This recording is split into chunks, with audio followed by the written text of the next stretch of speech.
Saturday's a little sketchy. They're coming to fix my shirt. Okay. The windshield. Yeah. I'm over in Dunstan. Allison's like my limit. I'll have to. I wish I don't know what time. No, sometime between 12 and 5. Are you around on Sunday at all? That only I can. About my water. Solidarity. Doesn't matter. Want to make a copy somewhere? No. So like.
Ms. Gaslonis? Here. Mrs. Lyford? Here. Ms. Perry? Here.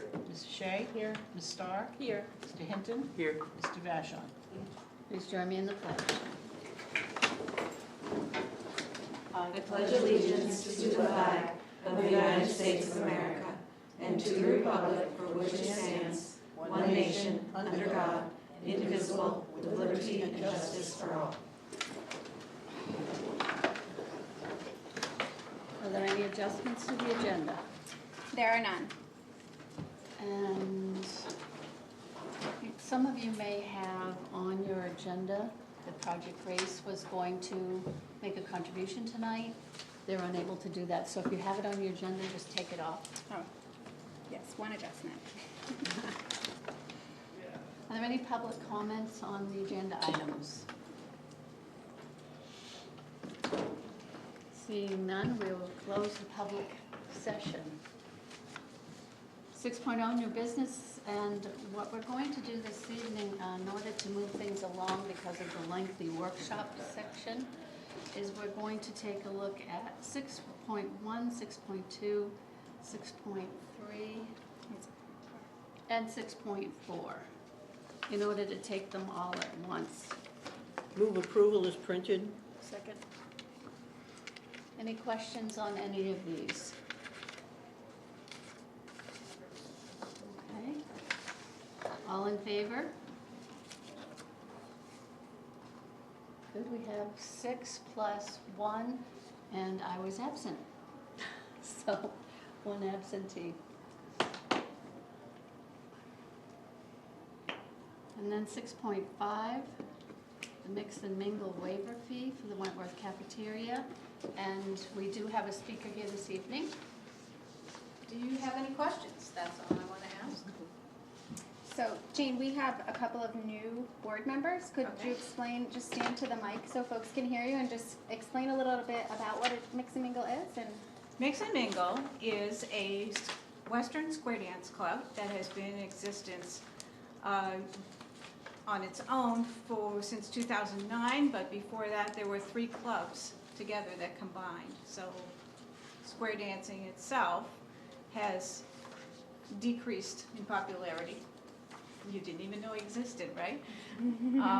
But it's still alive and well, and we have it here in Scarborough. So during the year, Western square dance consists of about 60 moves that you need to learn, and then you can go to any square dance anywhere in the world, because they all call in English, and participate, walk in as a total stranger, and walk in and have a good time in square dance. But we do need to have these lessons, so during the school year, we have lessons starting in September, and we go on for about 30 weeks. We're going to be graduating our tiny little class on May 3rd. And the regional New England convention is this weekend, actually, in Stowe, Vermont. So we keep happy people off the streets. Yeah. We have about 40 people that are full members, which means people who have gone through the class and graduated and just start dancing anywhere, anytime. And Jane, you make the contribution to the school district Yes, as one we do. blanket, or do you separate it by schools, or? We ask for waivers for 2 schools. For Wentworth, we have a Saturday evening dance once a month during the school year. We have to go someplace else in February and April because ours is usually the 3rd Saturday, and school vacation gets in the way now. And so we usually ask for the waiver for the use of the hall, but we certainly expect to pay the custodial fees because obviously it's a Saturday. The custodian is at Eight Corner School every Thursday. So in that case, we're asking for a use and custodian fee waivers. Okay. Are there any other questions from Jane? I think I told you this last year when you were here, but we used to, as part of our phys ed curriculum, have to take square dancing. I did too. Did you? You must have too, yeah, like you had to. I did. Are you guys doing that nowadays? Yeah. So fun. It really was fun. We're showing our age now. It is good fun, and anyone It can was do it. fun. Yeah, it was. Well, come on down. Unfortunately, it's Thursday nights, so you guys are pretty busy on Thursday Yeah. nights. That would be much more fun. Yeah. So if I can have a motion on this, let's add 6.5 and the 6. Yes, Jack? I move approval of the waiver for mix and mingle for the well, the first one's the Wentworth Cafeteria, so I will do that first. I just want to point out to folks that when this group started, they started in the basement of the Bessie School. And they were doing it, doing the, I don't know if it was called Mix and Mingles at the time. It but, wasn't. It was one of the other groups. They were doing square dance in the old gym at Bessie School when I was first elected to the school board. And when Bessie closed, they moved over to Wentworth. And they've always been good stewards of our school, and I We move hear approval. compliments from the custodians. Second. Okay, very good. Any other questions, concerns, all in favor? 7 plus 1, thank you. There you go, thank you, I think you Jane. have to do 6.6. I guess we know where to do Eight Corners. Her motion was just for Wentworth. Oops, I'm Cafeteria. sorry. Yep, and I move approval for the waiver for Mix and Mingles for the use of the 8 Corners multi-purpose room on Thursday evenings. Second? Any questions, all in favor? 7.1, thank you. Thank you. Thank Thanks you, for Jane. coming. Thanks for coming. Nice to see you. 6.7 and 6.8, and once again, if we can take those together. Let's see any objections on that. The middle school Hannaford donation, which was, let's see, Hannaford's was for 966, or was that the 1401? 1401 is middle school. Okay, 1401 was the middle school, Yeah. and 966 was High to school. the high school. And then So- 1200, I think, is to athletic. What was that from? Well, that's a separate one. They're both Hannaford donations. Those were the So- receipts that you Right, got. that's what I was asking. Right. The school dollars? Hannaford Helps Schools, they call the program, so they So collect you the drop your receipts. receipt into the box at Hannaford, and then the school that you wrote on there gets the credit, so. I move Yes. make a motion? Yes, please. I move that we accept the Hannaford donations for both the middle school and the high school with thanks. Thank you. Second? Second. Very good. Any questions, concerns? No, all in favor? 7.1, thank you. And now 6.9, the high school track and field donation. So this, recently the Scarborough High School Athletics received a check for the amount of $1,205 from Seth Albert, who is a Scarborough alum, and the donation is being made to support the track and field at the high school. I didn't know, Mike, did you want to speak to the donation at all? If anybody has questions, I could. Sure. Do you mind coming to the podium for us and just, Is there a motion on the table? Move acceptance of the donation. Second. Okay, With so we great have a thanks. second. Any questions?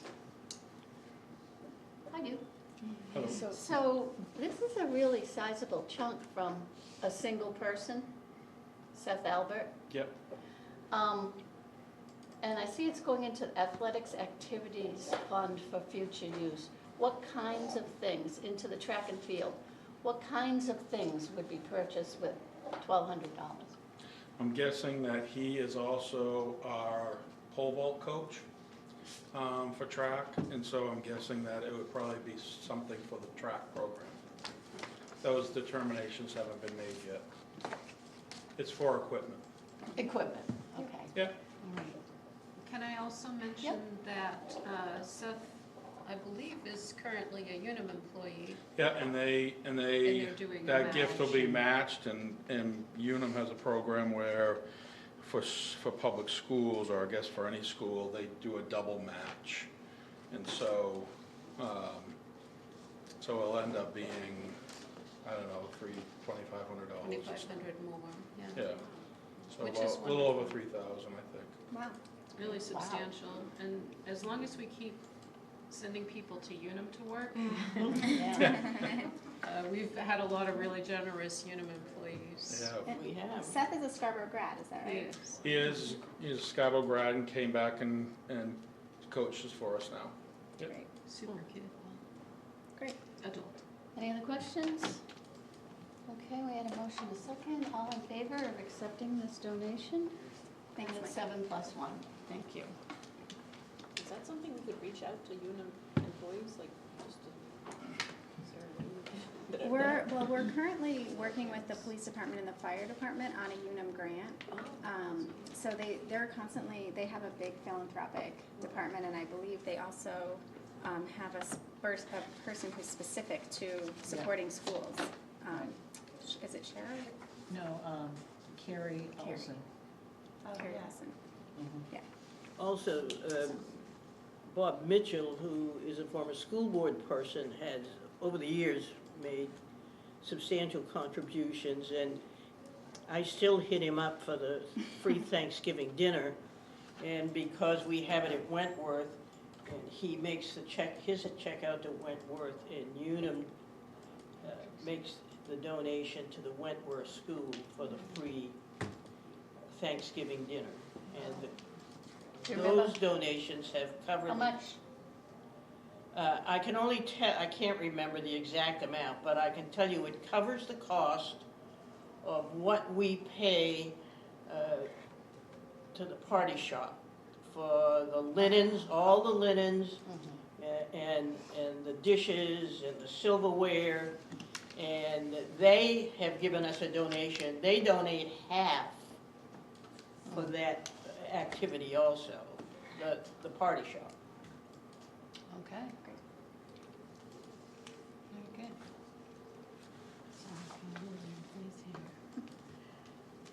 So now we have 7.0, 7.1, and 7.2 together. If you don't mind, the high school and the middle school spring coaches for approval. Is there a motion?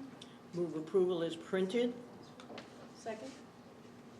Any questions about these coaching positions? I just think it's always important to note that some of them are booster funded and some of them are actually volunteers. There are a lot of folks that give to our programs, that's for sure. Any other questions about this? Okay, all in favor of these spring positions? 7.1, thank you. And now on to the workshop. Thank you, Jane. That's awesome. All right. So I think tonight will be one of those nights that you gain a whole new or a reinforced appreciation for DataWise. Kathy and Barb will be our facilitators again tonight for part 2 of our budget workshop. And we'll talk a little bit about that as we get started here tonight.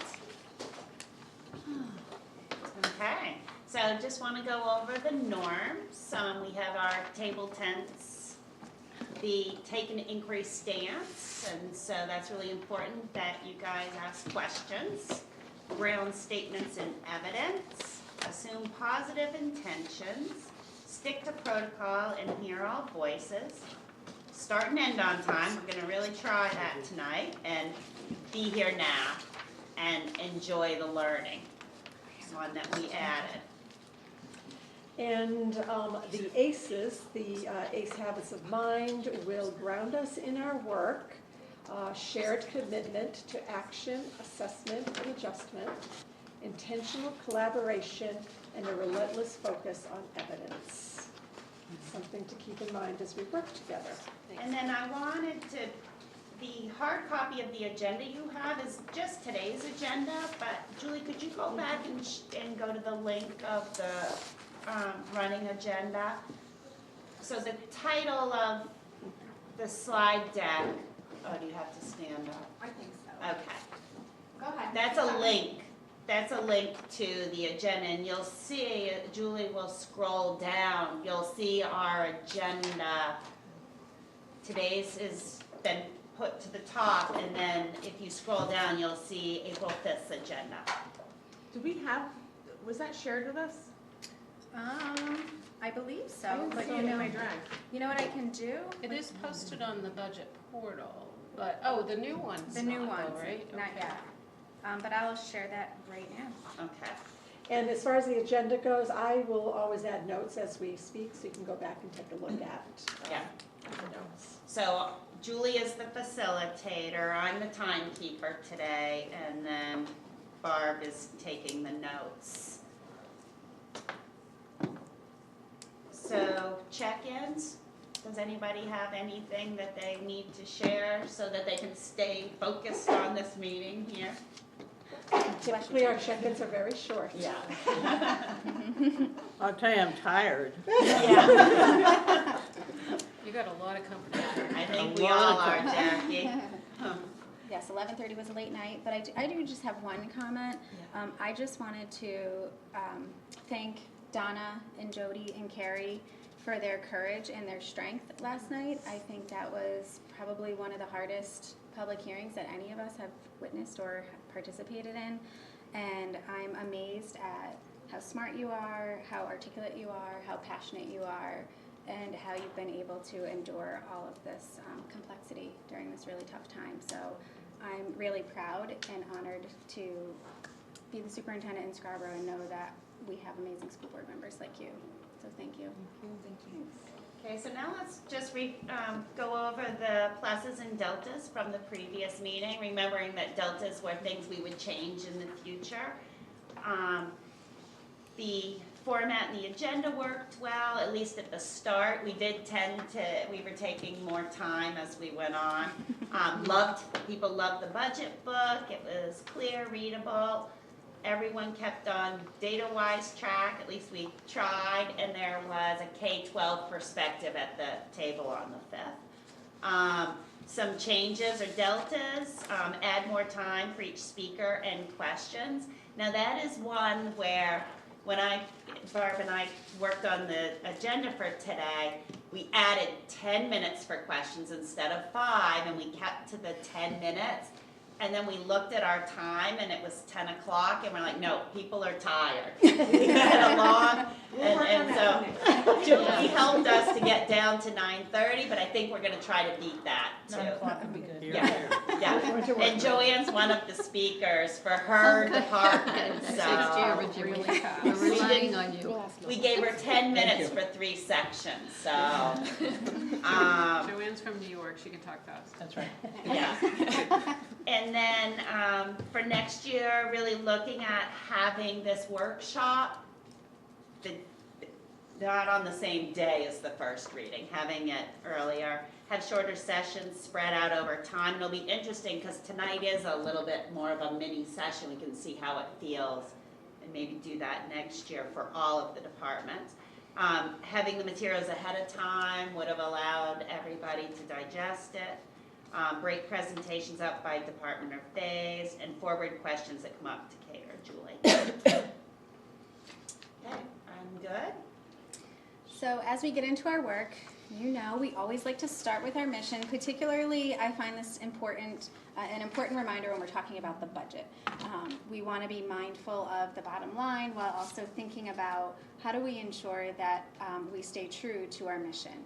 And so here's why the Scarborough Public Schools exist in our mind. The fundamental purpose of the Scarborough Public Schools is to provide a safe and inclusive learning environment where each and every student is empowered to be a resilient, lifelong learner who is prepared to engage as a contributing member of society. And so I just ask that you keep that all close to your thoughts today as we learn more about our budget. And so here's our workshop goal for today. Kate, do you want to talk a little bit about that?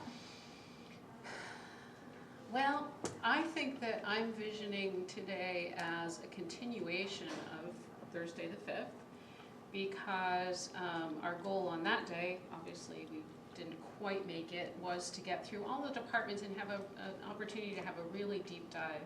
So this is our chance to go not line by line, but department by department, phase by phase, and ask the questions that are going to allow the board to then go out and feel comfortable advocating for this budget. Not all questions are answered immediately at this table, but this workshop gives us protected time to tackle on a little bit deeper level what's in the budget, what's not in the budget, and to hear directly from the folks who are managing those different phases and departments. This is our overview telling us what we did before, and actually the next couple of slides I think are kind of going to be a little bit of a repeat. But we wanted to reorient everyone to the work that we did on April 5th, and to remind us all of what the process was about, and then to sort of feel as though we were up to speed and ready to jump start into the next segment of the same process. And I think that after participating in 4 out of the 5 budget outreach meetings, the work that we've done, or at least it seemed as though the work that we've done had really prepared all of the board members who spoke. You all were really articulate and able to answer the questions that were asked of you. And we didn't really know what the questions would be, and they were wide and varied and different at each session. And we hope that today will further deepen your understanding. You can also ask some clarifying questions if there's things since our last session or since the budget outreach meetings that you've been wondering about or that you've been asked. Kate and I are working collaboratively on answering all of those questions. But later on, we're going to try to narrow it down to like, what are the top 5 questions that we heard? So you can be thinking about that and thinking about how we can communicate this with our community. So we'll do a recap of our work. We'll talk about what new information that we have. We'll finish the sharing of the departments tonight, and then we'll develop those, we'll continue to refine those talking points that we developed at our last session as well. So, ready for the quick recap. Actually, any one of you could do this part, I'm sure. But I'll buzz through it. Remember that this year our budget goals were to hold the operating budget under a 3% increase in expenditures. Check, we've been able to do that. We also wanted to hold the net expenditure increase under 6%, and we've been able to do that. We also set a goal to prioritize our K-12 resources while also monitoring enrollment trends and trying to shift our existing resources to align with our shifting needs. In the school system, our needs change daily, weekly, monthly, dependent upon what our students need and what our staff needs at the time. And we're always trying to create a budget that allows us to be flexible, agile, and responsive to those shifting needs, and we wanted to continue to do that here in FY19. We also have a moral and ethical and legal obligation to ensure that all students are receiving required and appropriate services. So as we talk about often with our community, the public school system is unique in terms of comparison to private schools because we educate every single student who shows up at our door, and we educate them in a way that allows them to have a free and appropriate education. And that means that all students, no matter what their needs are, we have to ensure that they have full and equal access to our curriculum, to our activities, and to our programs. And so that's always a priority for us. And then, of course, we want to maintain the growth, the incremental growth that you have all worked so hard to achieve over time by maintaining our existing programs. And knowing that this was a tight budget year, we felt that we needed to articulate these goals really clearly so that we could keep this in mind as we're challenged with tough questions over the next few days. The other thing we're really preparing for, we have 2 big events coming up next week. We have May 1st, which is our Joint Town Council School Board Finance Committee meeting. Next door, there's some other departments having their opportunity with the Town Council to talk with them about their budgets. Jen, did you already go, Jen? Yeah. Jen had her turn today. I believe Sedco and the library also had their turn today. So our turn is on May 1st. We get to have protected time. Ooh, I think it's 6, but I think I'll it's double 6. check that Yeah. while you talk. And is that's for the entire board, correct? We're doing it as a joint town council school board finance committee meeting this year, which is a little different than what we usually do, but I would encourage the full board to attend as long as you're able. Aren't we clever? There you go, it's right on your agenda, 6 o'clock. And then May 2nd, the very next night, is the public hearing on the budget.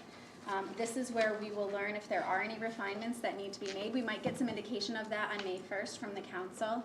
I don't know if Jen got any indication of that today? Okay, so we might get some indication of that on May 1st, and then we have second reading with public hearing on the 2nd, and then we have second reading on the 16th with the council, and then second reading with the school board on the 17th. So a busy couple of weeks coming up, and that's all listed on our agenda as well. Just so you know, right up front, I am away from May 11th until May 19th.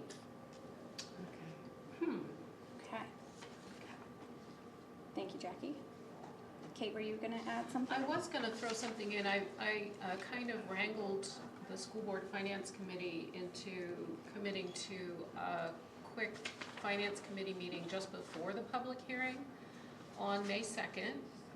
And I believe Kelly posted that agenda out already for us. We just pulled that together on the fly because we really wanted a moment between the joint finance committee meeting and then the following week when the finance committee of the town council will begin to talk about what their recommendations are, so that we can figure out what the will of the board is and act on our side.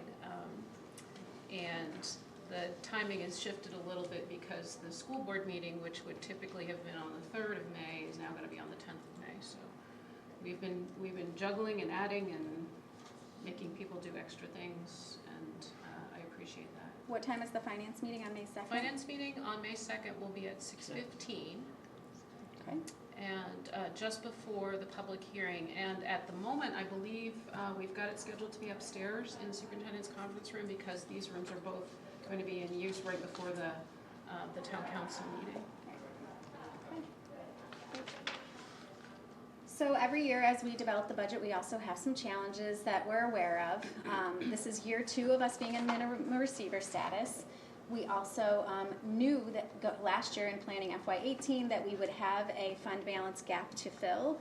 That was a $2.1 million fund balance. We've been working hard over the year with a curtailment and other cost-saving measures to minimize that gap as we prepared FY19. We continue to have rising fixed costs year after year in terms of salaries and benefits, and then other utilities like fuel and electricity. And then we are always keeping an eye on the state and federal mandates and what's coming down the pike and how that will direct our work.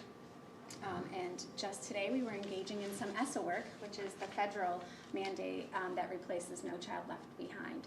So quick quiz, what does ESSA stand for? Every student succeeds. All right, good.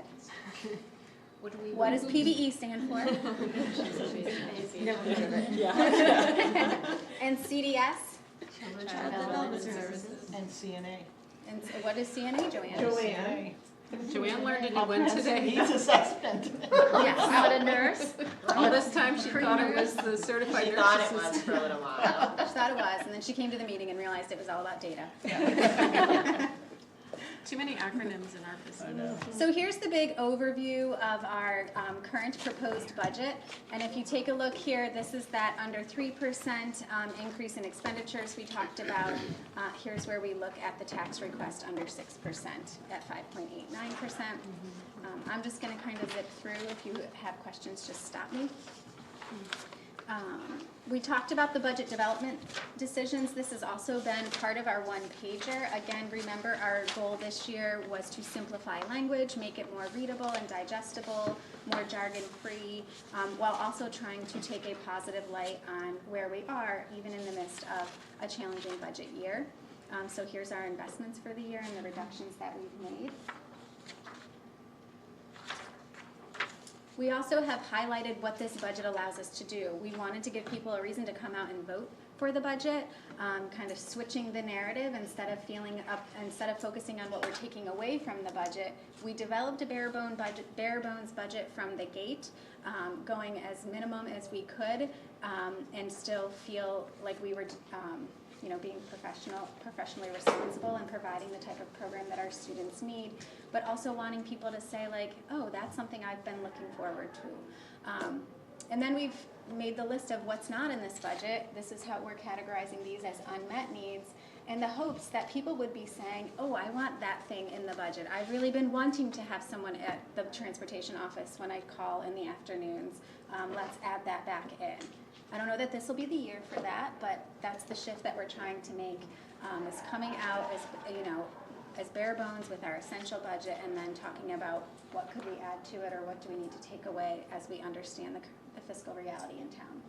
So I think, Julie, it also allows us to prep people's minds for the coming years, because typically from year to year when the Leadership Council gets together and talks about budget, a lot of the same things come up again and again. Sometimes needs shift, sometimes a priority shift, but in a lot of cases, the need that we didn't fill this year is going to be the same need that comes up to us next year. So it's sort of a heads up. And these are both really good examples. If you look, you know, the transportation position has been a need for a number of years, and the career pathways intern specialist, the title's a little different than it was last year, but it's the same. It's to the same end. It's meeting those career and education development standards that are required by the state of Maine. Can I make just a comment, Julie? Sure. That, for me, that development director, I just feel like that could be a revenue neutral position. On the next slide. Yeah, on the next Okay. slide, I personally just feel really strongly that, you know, yes, it's money that we'd have to spend, but I just feel like, I think you'd be able to get the grants to cover the position. That's a typical way that development positions are filled. You know, Or to do it, certainly- I just wonder, could you do it as a stipend position? Because that would reduce, then you wouldn't have to do benefits, and, you know, I just wondered if that was a. Yeah, that's an interesting thing to think about. We could talk with Mike Legage more about that. I think, and Mike, feel free to jump in if I'm misrepresenting, but Mike's proposal, this is something he's been proposing for a number of years, and as we all know, our booster groups, we have over 32, I think 32 last time I counted, booster groups, generate anywhere from $300,000 to $500,000 a year in supplemental funds, as Jody Shea noted earlier, that supplement our programming in ways of assistant coaches or essential equipment. The football boosters, as you know, Leanne, fund, you know, equipment replacement, safety equipment, uniforms, all kinds of things that are, we wouldn't be able to run the programs without our boosters. And managing all of those funds is a big job. I mean, that's a lot of money. It's not a small amount of money that we're talking about. And so we've made some efforts over that, or made some gains with Mike Legage's effort and Joanne and Kate to, you know, refine the booster process and the bookkeeping of the booster group process. But there's more work that could be done. And really we think about this as, how is this taxing our community? We have so many great businesses in our community that support this group and that group and that group and that group and that group and that group, and here comes another group. And we think that we could, you know, gain some efficiencies in terms of generating funds with a position like this as well. And, you know, also seeking grants wasn't necessarily what this position was fully designed for, but I think we're always trying to find creative funding sources. So having somebody who's thinking about this all the time would be really beneficial to our And I just wonder organization. if it could be shared with the town, because I think that on the town side, there's also grants, you know, available. But I just think that could really help Yeah. in my mind. But Yeah, that's yeah, just we my agree. 2 cents. And I just wanted to ask about the additional support for 504s and behavior.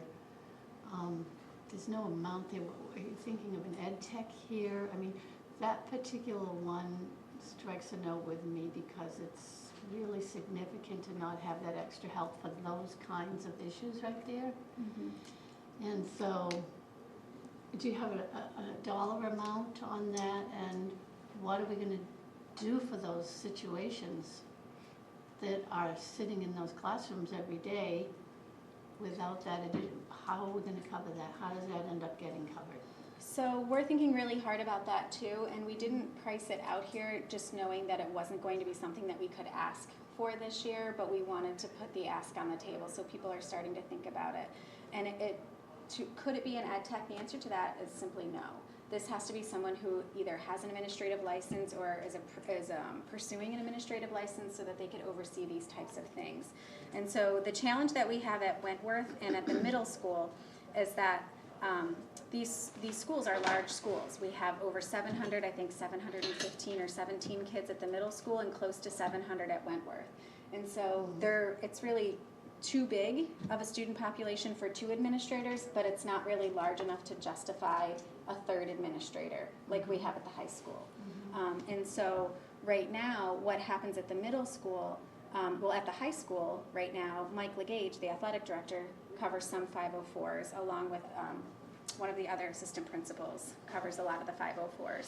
At the middle school, Jake Brown, who is a stipended middle school athletic director, he does a lot of the behavioral supports and or eligibility supports for students, and so he's created a really great program that allows allows us, or him really, as a full-time teacher, he also monitors athletes in their academic progress or their behavioral progress, so that before they become ineligible, he's providing intervention plans so that they can get back on track and become successful before they're in that consequential stage of being ineligible. And what we're not able to do, it's a lot for him to do, and he's managing that well. I don't know how, but he is. And but we're not able to provide the same supports for students who are in extracurricular clubs. And we would like to be able to, because we think that, you know, in the name of equity, all students should have access to that support. So we're going to keep thinking about this and see, is there a way we can start to do some of this work with existing resources, but want to just keep an eye on the need, particularly as you know, behavioral needs are changing for students, and there's more and more supports and individual plans and safety care plans and things like that are needing to be put in place. So we haven't quantified an actual FTE or dollar amount for that this year. So to me, this is no small need. This is very significant, and I think our community needs to be aware of it whenever we have the opportunity to be out there in the public talking about what this is. Because those 504s, okay, so that's something that kids who fall outside of special ed, but who still have some need, some kind of need to make their education possible equal to a regular ed kid. So it's not a special ed student, but there's something going on there. It's a Civil Rights Act. Yes. 504 is a I mean, Civil it could be Rights an emotional issue, it could be a temporary issue, it could be a medical kind of a thing that needs some kind of change in the school day for that kid. And so when you look at those extracurricular activities, so what I hear the superintendent saying is that, yeah, maybe we're providing that in the regular ed classroom for the regular subject areas. It's not being provided when that child goes to music or PE or somewhere else in the building, to the library. The support is not going to be there. Or they're trying to Band-Aid patch by using people who already have a full-time job. What actually try to happens, cover those. not to interrupt you, but what actually happens is that means that it's the principal and the assistant principal who are picking that up. We're never not providing the service that a student needs, but it means that the principals and the assistant principals aren't providing the support to teachers in the classroom in terms of, you know, feedback on evaluations, and they're spending a lot of their time behind closed doors, you know, managing the individual student needs, whether it be behavioral supports or 504s or IEPs and things like that. And that's just really the nature of the job of a school principal. It doesn't really look like it did 10 years ago, or, you know, even 5 years ago, with all that they're balancing right now. So we're watching that closely and monitoring enrollment, and as we get into more of a data mindset, looking at how can we really quantify that need by tracking some data and looking at how many hours are spent at how many administrative hours does it take to support one student with a 504 between meetings and planning and things like that. How much time is spent supporting students to ensure that they're eligible for extracurriculars? So we look forward to coming back with more data about these things too. Donna, I can tell you from personal experience that specialists, such as the physical education, art, music teachers, often have a different perspective on a student. I've known students who really didn't like physical education at all, but excelled in art or excelled in music. I'm talking about youngsters now. Both, and then at the high school, it's the same thing. You get a different perspective on a student. And if you work with the principal and you work with the classroom teacher, and the classroom teacher can point out to a student that they can learn math through their art or their music or their physical education. And we worked very hard at that when I was up on Munjoy Hill, which at the time was a poverty school. And the teachers worked collaboratively. I think that probably is going on in Scarborough, but it's never been emphasized. And specialists have, as I say, see children in a different light and see some positive skills that are not apparent in the classroom. And if we can emphasize that in our schools and work together to improve a child's learning through the special programs that we offer, it gives us a leg up. It also gives us another teacher who can make a positive impact on the child's life.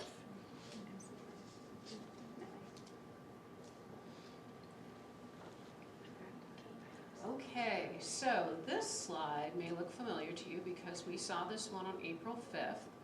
And the point of having this in the presentation on April 5th was that during the first reading of the budget, there are lots of items that are impactful to the bottom line, but that we don't really have necessarily complete information on yet. That's true just because of the timeline of the budget development process. We have to have a first reading before we have all the answers. So this slide is what you saw on April 5th. We identified a number of areas where we knew that we had items in motion and where we would be getting more information as we went through the budget process. Julie, if you want to click us to the next slide. This slide is a little bit sad because if you remember from what you just saw, we projected Anthem rates at a 5% increase, which was the average of the past 4 years, and a good guess. It wasn't a great guess, however, because we now have Anthem rates. They came in a couple weeks ago, and they are in at 7.2% increase, which means that the budget overall, the cost of benefits for all the employees in the Scarborough School Department needs to be increased by $110,000. Delta Dental, same problem. We budgeted at a +1% and we came in at a +3.2%. And Kate, sorry, is that an increase of 110,000 from what you projected at 5% or from last year? from what I projected at 5%. More than It's an add to, oh, and here, let me pass these around as I'm talking because I don't know if you remember last year we had these sort of process worksheets that people seem to find helpful. So I've started one of those for the budget process for this year. At the top of this page, you'll see the budget as it was presented at first reading. In the middle of the page, you'll see stuff that's happened, pluses and minuses. And then at the bottom, you'll see what that does to the bottom line. I want to make it clear that this doesn't mean that this is our new budget, that this is what the board has agreed to or anybody's agreed to.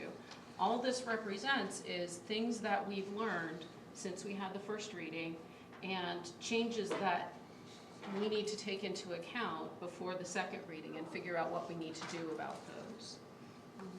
So to continue going through, we do have some reductions.